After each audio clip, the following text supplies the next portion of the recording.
exercise 1.1, question number first, page number 5 from NCERT textbook. So let me start. What is the question? Determine whether each of the following relations are reflexive, symmetric and transitive. Reflexive, symmetric and transitive means हमें ये तीनों relations check करनी है. सबसे पहले first part लेके चलते हैं. Relation R in set A. अब ये सेट ए है हमारे पास.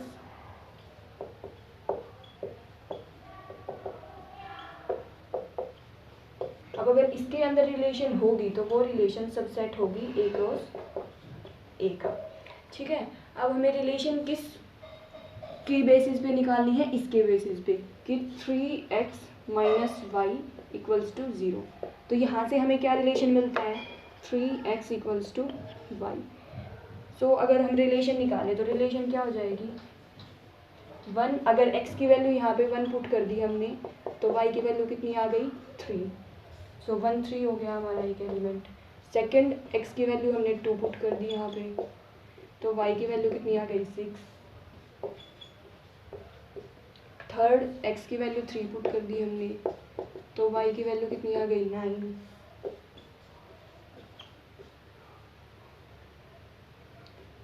और फोर्थ अगर x की वैल्यू हमने 4 पुट कर दी तो y की वैल्यू कितनी आ गई? 12.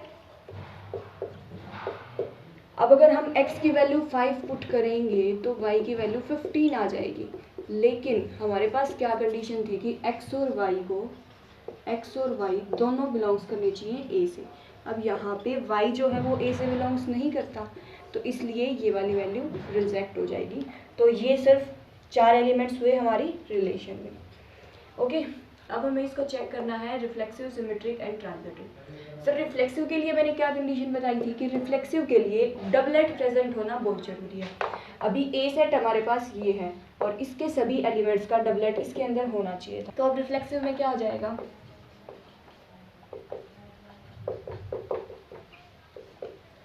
रिफ्लेक्सिव में हम क्या लिख सकते हैं? This relation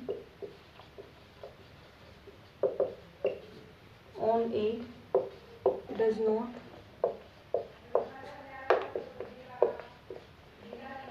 contain 1 1, that is 1 1 does not belongs to R, hence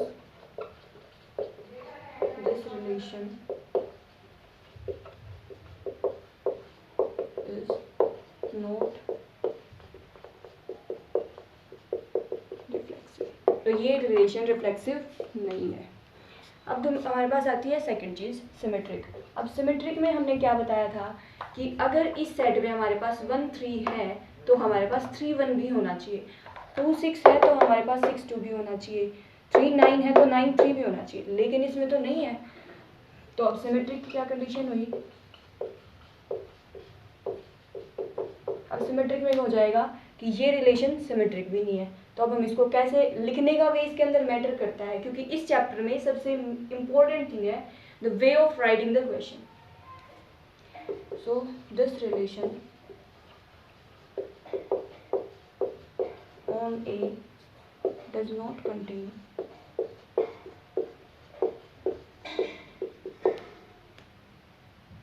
three one, that is 3 1 does not belongs to R, hence this relation is not symmetric. Okay. अब सेकंड कंडीशन भी हम चेक कर चुके हैं कि सिमेट्रिक, तो symmetric भी नहीं है ये. अब हमारे पास आता है थर्ड, दैट इज ट्रांजिटिव. अब ट्रांजिटिव के लिए अगर हम कंडीशन याद करें तो हमारे पास ट्रांजिटिव की कंडीशन क्या थी? a, b belongs to R, b, c belongs to R. This implies that a, c also belongs to R. तो सबसे पहले हमें a b को ढूंढना है और फिर b c को ढूंढना है. तो a b हमें मिल गया, ये वाला पोर्शन. इसके अंदर a और b कौन से हो जाएंगे? ये वाला a हो गया और ये वाला b हो गया. अब बी सी हमें ये मिल गया. इसके अंदर ये बी हो गया और ये सी हो गया. लेकिन हमारे पास ए सी तो है ही नहीं. ए सी मीन्स 1 और 9। ये वाली तो हमारे रिलेशन में है ही नहीं, तो इसका मतलब ये रिलेशन ट्रांजिटिव भी नहीं है। तो अब ट्रांजिटिव में क्या लिखेंगे, this relation on A contains 1, 3 and second is 3, 9, but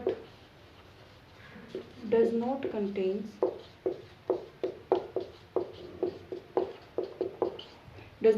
what, 1, 9. Hence this relation is